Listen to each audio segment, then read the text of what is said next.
అల్పపీడనం ప్రభావంతో పలు జిల్లాల్లో వర్షాలు మోస్తరు కురుస్తున్నాయి. సిరిసిల్లలో పిడుగుపాటుకు ఒకరు ప్రాణాలు కోల్పోయారు. మరోవైపు రాష్ట్రానికి 3 రోజులు రెయిన్ అలర్ట్ జారీ చేసింది వాతావరణ శాఖ. ఇవాళ రేపు అక్కడక్కడ ఈదురుగాలతో కూడిన భారీ వర్షాలు పడే ఛాన్స్ ఉందన్నారు వెదర్ ఆఫీసర్లు.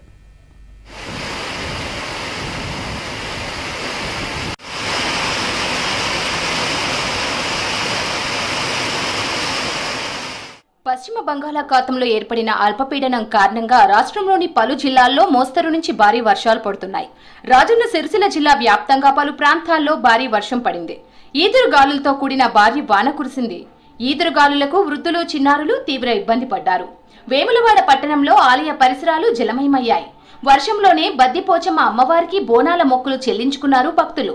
ఇల్లంతకుంట మండలం గొల్లపిల్లికి చెందిన గొర్ల కాపరి దాసరి లక్ష్మణ్ పిడుగుపాటుతో మృతి చెందాడు.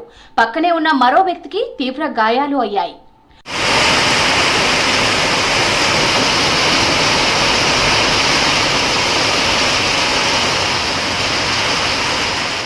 ఉమ్మడి ఆదిలాబాద్ జిల్లాలో భారీ వర్షం పడింది. ఉట్నూరు మండల కేంద్రంలో ఉరుములు మెరుపులతో వర్షం పడింది. ఈదురుగాలులతో వర్షం కురవడంతో స్థానికులు ఇబ్బంది పడ్డారు. కొమరంభీం జిల్లా కాగజ్ నగర్ మండలంలో భారీ వర్షం పడింది.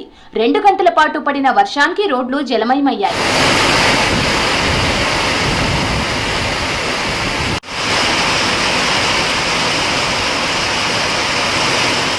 పశ్చిమ బంగాళాఖాతంలో ఏర్పడిన అల్పపీడనం కారణంగా ఇవాల్టి నుంచి 3 రోజుల పాటు తెలంగాణలోని పలు జిల్లాల్లో మోస్తరు నుంచి భారీ వర్షాలు కురిసే అవకాశం ఉందని తెలిపింది హైదరాబాద్ వాతావరణ కేంద్రం. ఇక 16 ఏళ్ల తర్వాత మొదటిసారిగా 15 రోజుల ముందే తెలంగాణను తాకింది నైరుతి. అనుకూల పరిస్థితుల్లో అనుకున్న టైం కంటే ముందే రాష్ట్రంలోకి ప్రవేశించింది. ఈ నెల 13న అండమాన్ నికోబార్ దీవులను తాకిన రుతుపవనాలు 24న 8 రోజుల ముందే కేరళను తాకాయి. కేరళ నుంచి వారం రోజుల ముందు ఏపీ, 15 రోజుల ముందు తెలంగాణలోకి ప్రవేశించాయి. నిన్న తెలంగాణలోకి ఎంట్రీ ఇచ్చిన మాన్సూన్ ఇవాళ దక్షిణ జిల్లాల వరకు విస్తరించిందన్నారు వాతావరణ శాఖ అధికారి ధర్మరాజు. ముందస్తుగా ఈ యొక్క నైరుతి ఋతుపవనాలు అనేవి కేరళ తీరాన్ని తాకిన సందర్భాలు కూడా ఉన్నాయి. సో ఒక్కసారి కేరళ తీరాన్ని తాకిన తర్వాత ఉన్నటువంటి వాతావరణ పరిస్థితుల అనుకూలతను బట్టి ఇవి క్రమేపీ పురోగతి చెంది ఈవెన్ దక్షిణ భారతదేశం అంతా కూడా విస్తరించడం కూడా చూడొచ్చు. సో ఈసారి కూడా అట్లాంటి వాతావరణ కండిషన్స్ అన్నీ కూడా అనుకూలంగా ఉండడం, అలాగే ఈ లానినో కానీ ఎలినో కండిషన్స్ అన్నీ కూడా తటస్థంగా ఉండడం వల్ల ఇటు సముద్రంపై ఉన్నటువంటి వాతావరణ పరిస్థితులు కానీ భూమి మీద ఉన్నటువంటి వాతావరణ పరిస్థితులకి అనుకూలంగా ఉండడం వల్ల ఒక విధంగా ఈ యొక్క ఋతుపవనాలు అనేవి మరింత పురోగతి చెందే అవకాశం అయితే కనిపిస్తుంది. ఇవాళ ఉమ్మడి ఆదిలాబాద్, నిజామాబాద్ తో పాటు రాజన్న సిరిసిల్ల, మెదక్, సంగారెడ్డి, ములుగు, భద్రాద్రి కొత్తగూడెం జిల్లాల్లో భారీ వర్షాలు కురిసే అవకాశం ఉంది. ఆయా జిల్లాల్లో ఎల్లో హెచ్చరికలు జారీ చేశారు.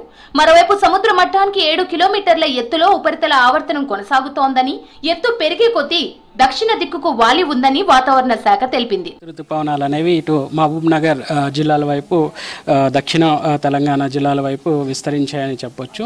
వాతావరణ పరిస్థితులు కనుక అనుకూలంగా ఉంటే ఇవి మరింత ఉత్తరం వైపు విస్తరించే అవకాశం అయితే కనిపిస్తుంది.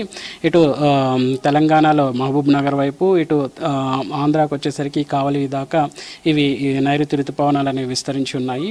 సో ఒక విధంగా చెప్పాలి అంటే మనకు ఉన్నటువంటి లాంగ్ రేంజ్ ప్రొడిక్షన్ ప్రకారం కూడా చూసుకున్నట్లయితే ఈ యొక్క నైరుతి ఋతుపవనాలు అనేవి సాధారణ స్థాయి కంటే కూడా మనకి ఎక్కువగానే వర్షపాతం అనేది నమోదవుతుంది అనేది అంచనాలు అయితే ఉన్నాయి. బుధవారం జగిత్యాల, రాజన్న సిరిసిల్ల, సిద్దిపేట, జనగాం జిల్లాల్లో భారీ నుంచి అతి భారీ వర్షాలు కురిసే అవకాశం ఉందని ఆయా జిల్లాలకు వాతావరణ శాఖ ఆరెంజ్ హెచ్చరికలు జారీ చేసింది.